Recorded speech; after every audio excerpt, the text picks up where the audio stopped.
I absolutely love the PS2. I have many fond memories of playing it with my brother and friends. There are so many great and classic games on that console.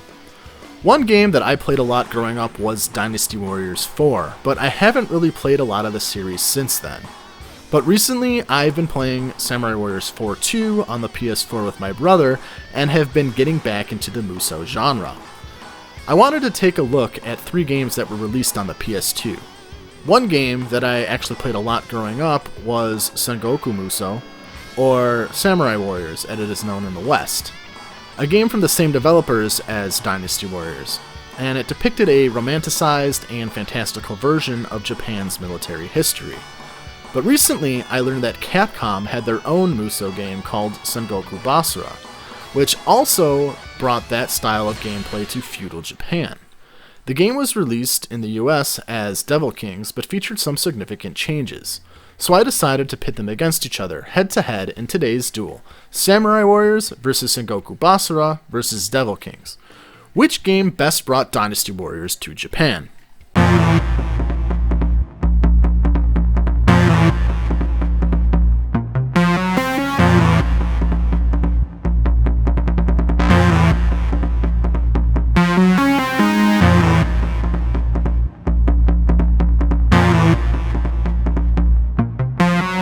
Before I begin, all of the footage was captured using the PCS X2 emulator on my PC.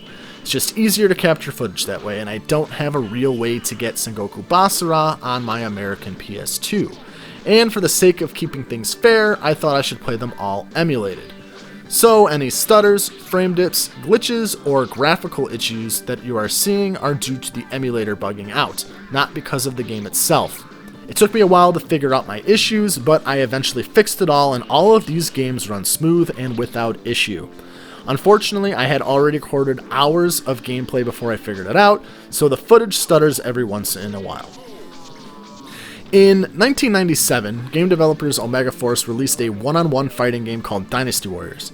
It received generally positive reviews, though it feels sluggish and awkward by today's standards. The game featured characters using weapons in fights similar to that of Soul Calibur and was often compared to it at the time. It's a competent fighter, but it was overshadowed by its own sequel. In the year 2000, Omega Force released Dynasty Warriors 2, and although it was released as a sequel, it had very little to do with the original title. Instead of a fighting game, Dynasty Warriors 2 is actually an action hack-and-slash game. It features an open world with hundreds of enemies to fight in larger-scale battles. The Dynasty Warriors series told a romanticized and fantastical version of the Chinese epic Romance of the Three Kingdoms and that era of Chinese military history. Like its predecessor, Dynasty Warriors 2 received generally positive praise and was paramount in creating what is now known as the Musou subgenre of the action game genre. Since its release, there have been a lot of Musou games, and I mean a lot. In Dynasty Warriors alone, there are 9 entries, each with their own expansion and side game, not to mention all of the other games that fit under the Musou umbrella. Despite how many games are released, generally Musou games are pretty niche. They haven't really gained popularity in the West, and they appeal more to weebs and fans of Japanese games. So, what is a Musou game? To put it simply, a Musou game is an action game with hack-and-slash style combat where you pick a character, travel a semi-open world, and fight hundreds, sometimes thousands of enemies at once, while completing smaller tasks. The gameplay usually also features some sort of level-up system, weapon and skill unlocks, and some sort of special attack bar, usually called a Musou bar, which gives you a flashy finishing attack. They usually aren't too story-heavy, they don't have complex Devil May Cry style combat systems, and they could best be described as mindless fun. I personally find the genre very enjoyable. Some people find the games to be boring and repetitive, but I find them a lot of fun.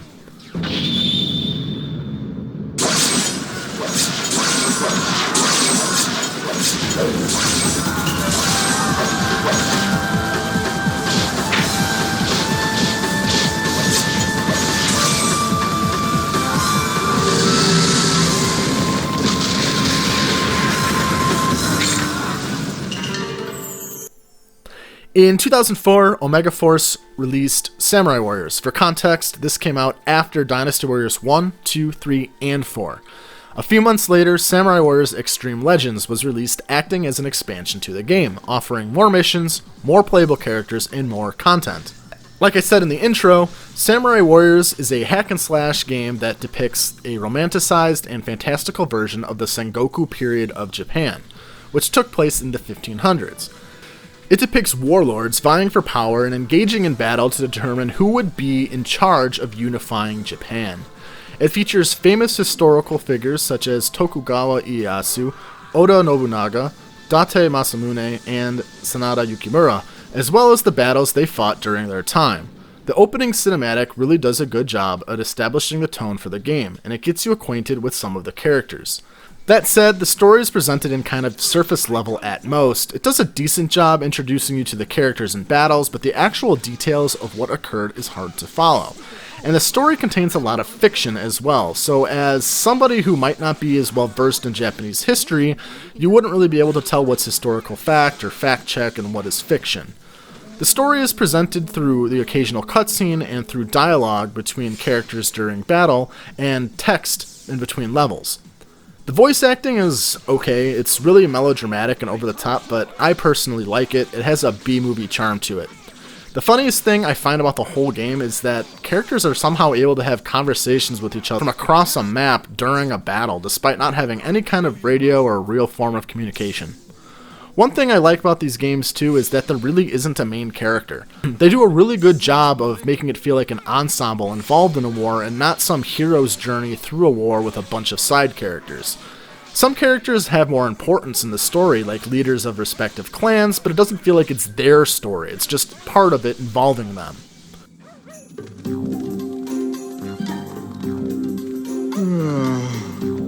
When is this war gonna start? I'm getting bored. Ow! Hey, you, what's the big idea? Hey, just calm down, all right? I'm really sorry about that. Please don't be so mad. It ruins your beautiful face. I'll send your pain straight to Nobunaga. I'm Magoichi, and I vow to protect you from the Demon Lord. Ugh!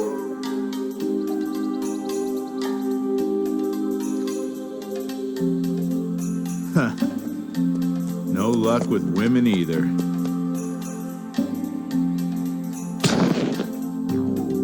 Whoa. Hey, nice weapon you've got there. Huh? Looks like you've got the skills. And strong eyes, too. Hopefully, we'll meet in battle real soon.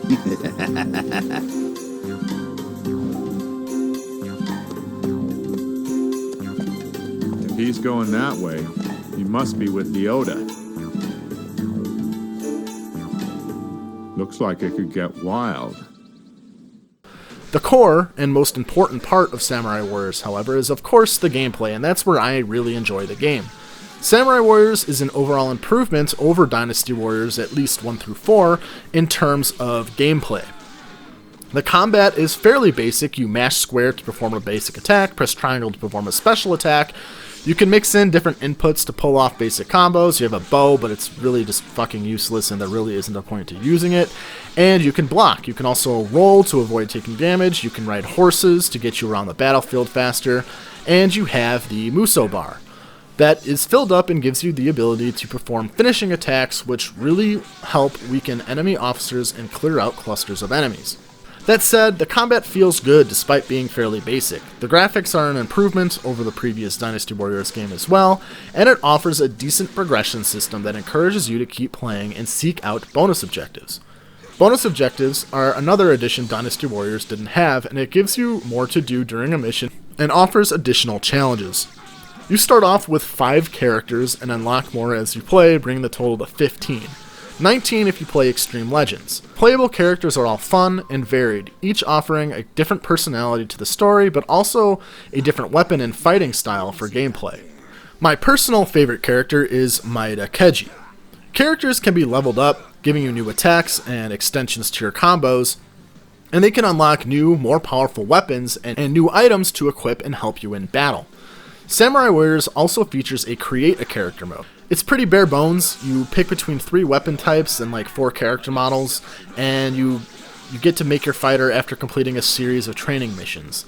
The created characters also get their own story missions as well. Like in Dynasty Warriors, you travel a map fighting enemies in large-scale battle.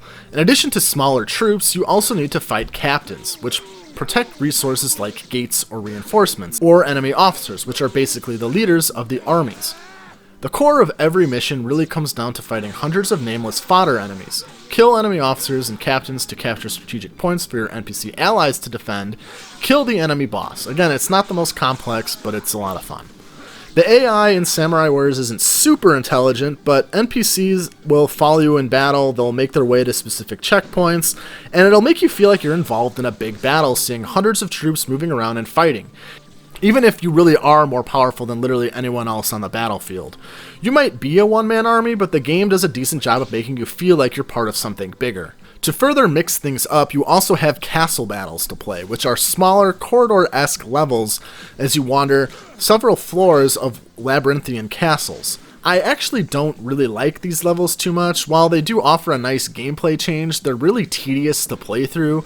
I like how they're implemented in later games as they become subsections of larger battlefield maps. Overall, Samurai Warriors is a very good game if you are into the Musou-style action game. If not, you might get bored after a while, but if you are, there's a lot in terms of replay value and fun. It also has split-screen multiplayer featuring cooperative play and competitive play to play with a friend on one console.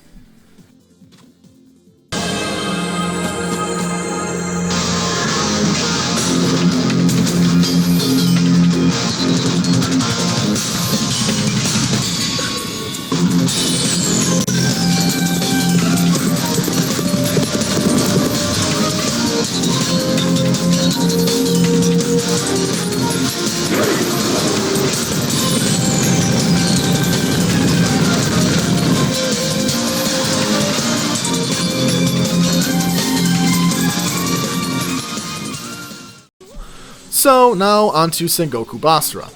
The game was released in 2005, which again was not only after Dynasty Warriors 1, 2, 3, and 4, but also after Samurai Warriors. I did not play these games growing up and only learned about them recently. Sengoku Basara was known as Devil Kings in the West, but it was a little different. I'll get to the differences shortly. Sengoku Basara is very similar to Samurai Warriors at first glance. Many of the same characters are in the game, yet the character designs look different, and even the personalities of certain characters are different. Both games even have fictional girl ninjas in the form of Konoichi and Kasuga, respectively. I like some designs better in Samurai Warriors, like Kenshin, but I also like some better in Sengoku Basara, like Masamune. Let's take a look at Yukimura, for example.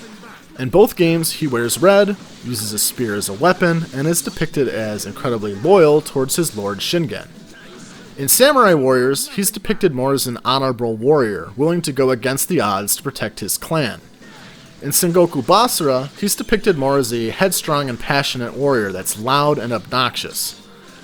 In Samurai Warriors, he fights with one spear and is more rooted in realism, whereas in Sengoku Basara, he dual wields spears and does crazy flips and shit with his horse. I mean, check this out.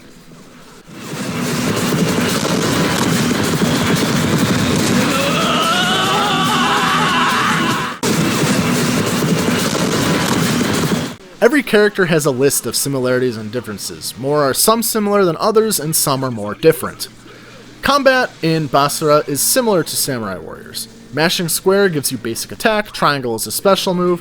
Before each level, you can equip 2 different special moves that you can toggle between during battle.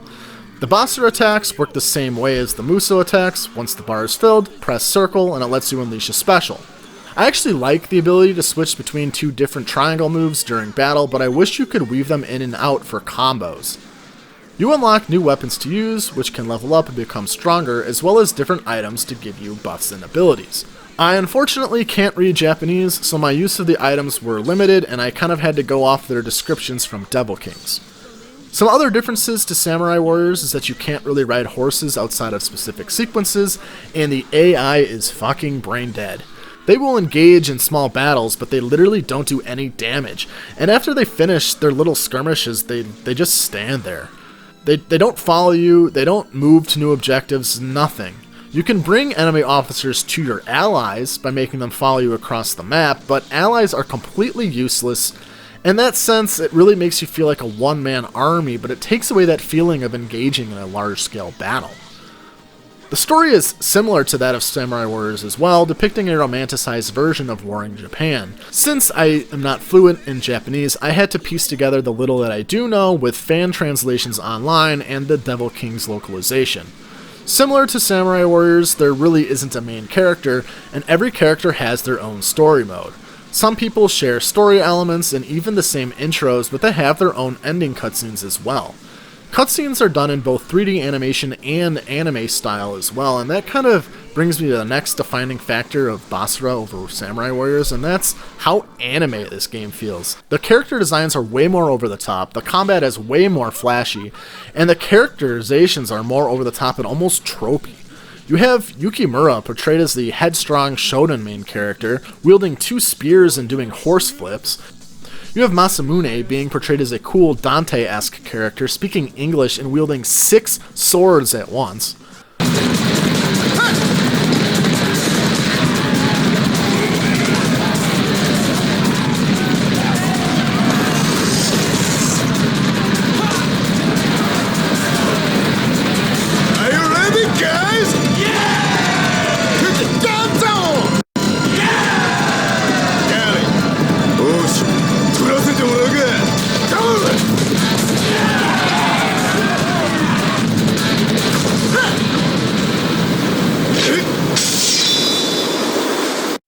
Nobunaga wields a sword and a shotgun at the same time and uses his cape like Spawn.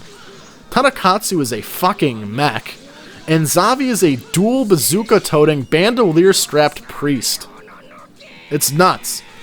But it's badass, and I really like how over the top it is. Sengoku Basara starts you with 6 characters to pick from, and you can unlock more, bringing you to 16 in total. My personal favorite to play was Nohime.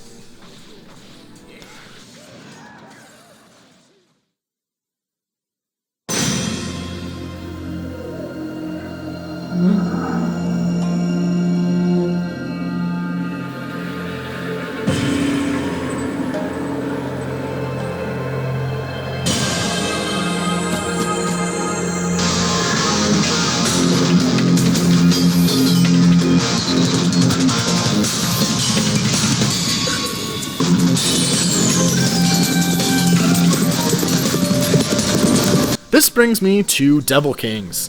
Devil Kings is the Western version of Sengoku Basara. Again, at first glance, it looks almost identical to Basara, but taking a closer look, there are some pretty significant differences. When bringing the game to the West, Capcom didn't think Western audiences would enjoy a game based on Japanese history. To rectify this, they changed the story to a fantasy setting.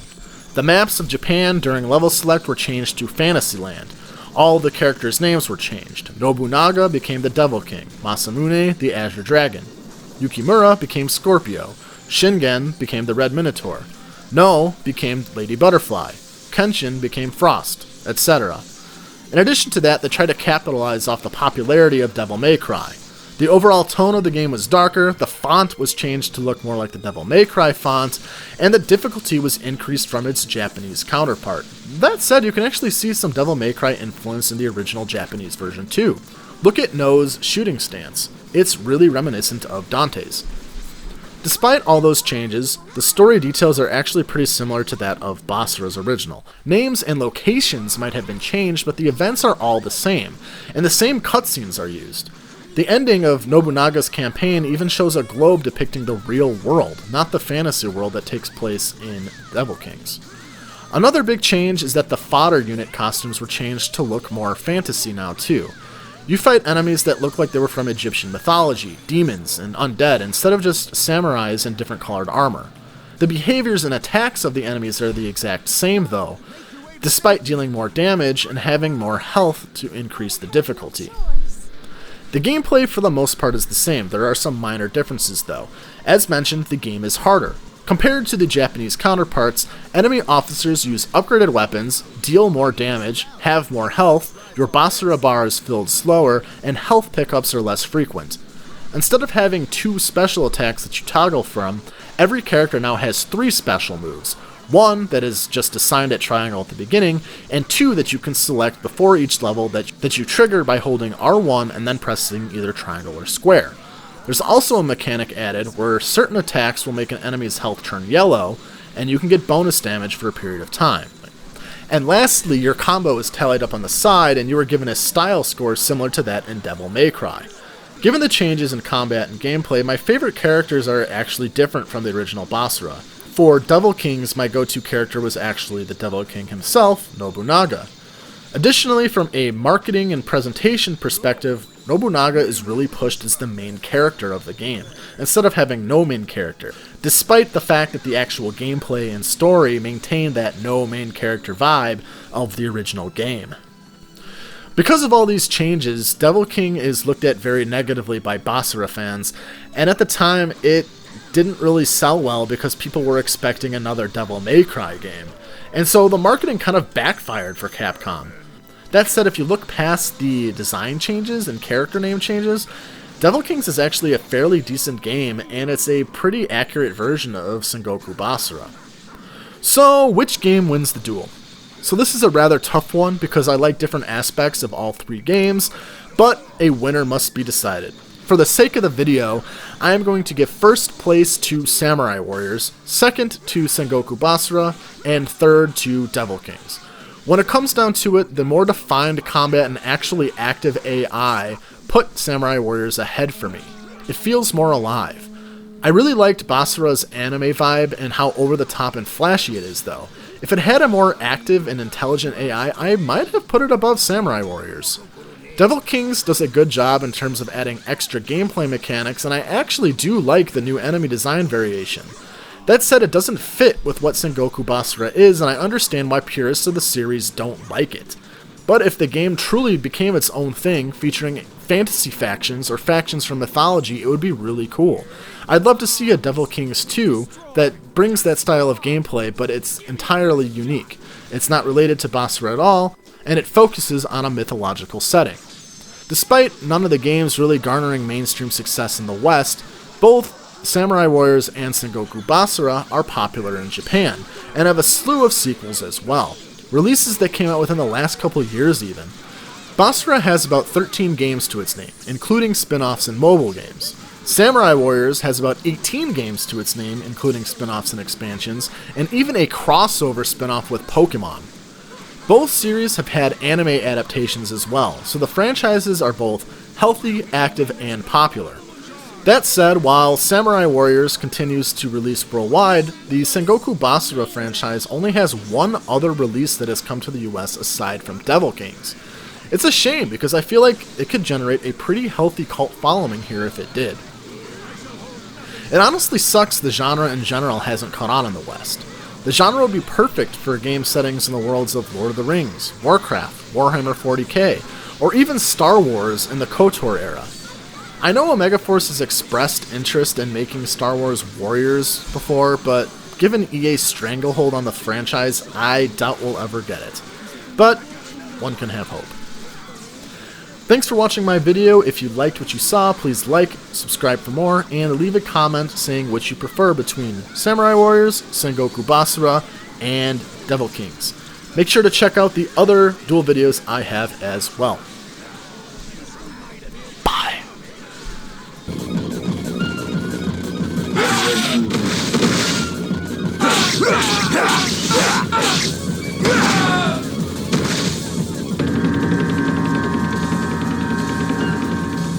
Some fools are beyond salvation. I know this is war, but it doesn't make this any easier.